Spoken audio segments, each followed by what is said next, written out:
Hi everyone and welcome to today's Physics Daily Booster. This is number 10 in the series for our paper 1 and it is advanced information listed topics for both foundation physics and higher physics. What we're going to be looking at in our booster today are some of these actual kind of uses of physics. So we're going to look at a few kind of different machines, if you like, and where they actually come into play. So physics isn't just random abstract concepts. We do actually use it in everyday life. So we're going to find about some of those today. First thing, we are going to have a look at the idea of these turning forces. Now, we do need to know two key terms to start us off. The word pivot, which is the point around which the forces act to produce that turning effect, and the word moment, which is the turning effect of a force. When it comes to describing moments, you would pick one of these two words. You would either say it's clockwise or anti-clockwise. So if you're asked in what direction does the moment act and you don't have a clue, 50% chance of guessing right. Clockwise, anti-clockwise. That's literally all the words that we could use here. There is a calculation, and as always the formula for this is going to be on your formula sheet. The moment of a force is the force times the distance. Key thing to note is, of course, distance in meters. Watch out for those centimeters and remember to convert first of all. So what we can see from that calculation then is that the moment is going to actually depend upon the size of the force and the distance from the pivot.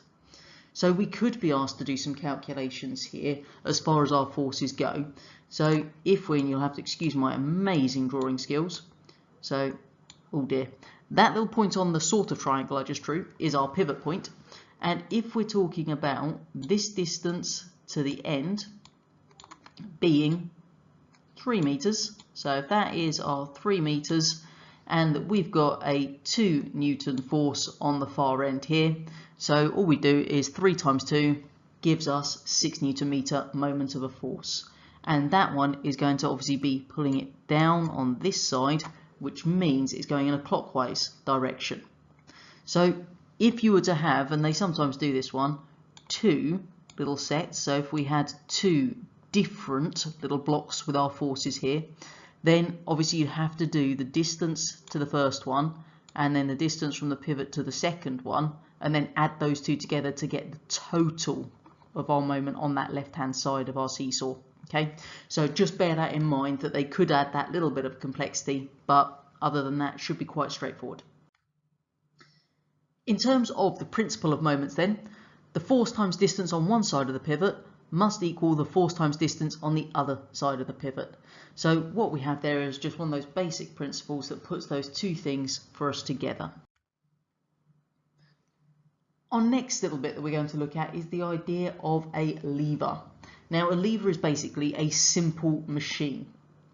The whole idea of levers then is to use a rod or an object that won't bend with a pivot in it. And by using that lever, we're going to apply a force at one end, and the force in the opposite direction can be used to multiply the force that we're applying. So what we're doing here is you apply a relatively small force on one end, but we create a much larger force at the other end. Hence why you can lift things that are really heavy if you kind of put one of these levers underneath it that you wouldn't be able to lift just using your arms on their own. Now, when we talk about this thing of a force multiplier, that's a factor that's going to increase the effectiveness of a force. And levers are just one example of this. When we're looking at specific terms we could see on our exam question, the word effort is the force that we exert on the lever, so us pushing down on something, for example. And the load is the force we're trying to move, the lump of rock at the other end.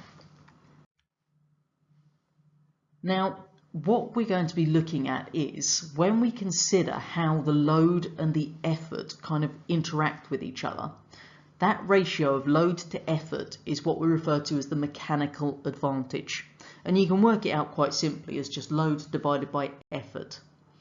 Now, the work that you are doing, so the work done by you, is going to be equal to the work done on that load.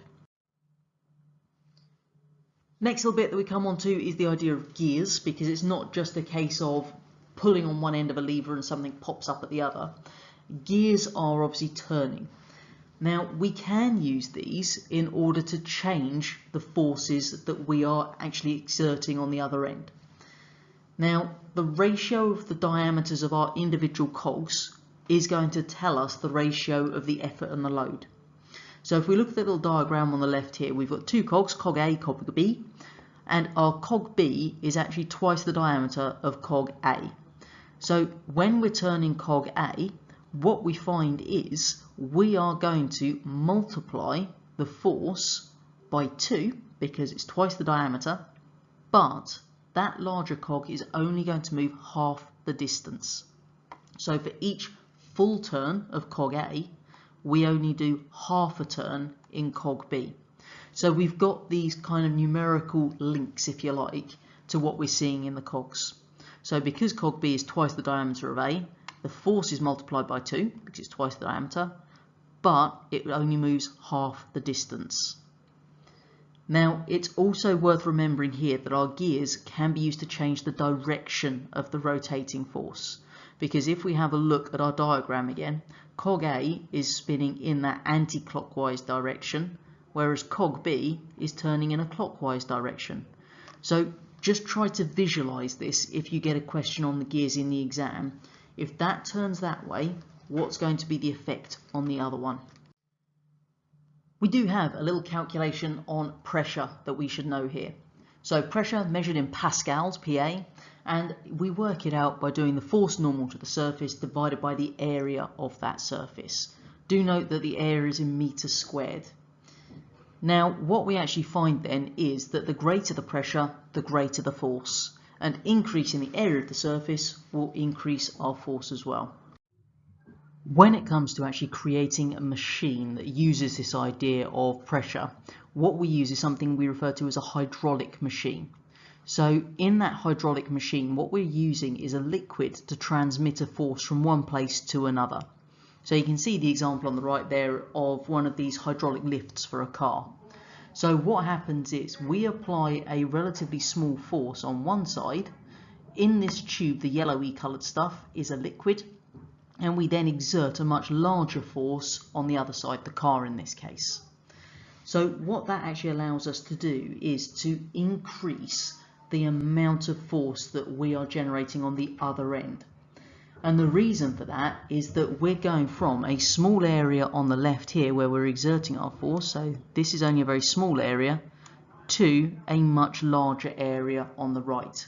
Therefore, the force that we are exerting is going to be much greater because it's the pressure times the area that makes it much greater, so allows us to lift the car.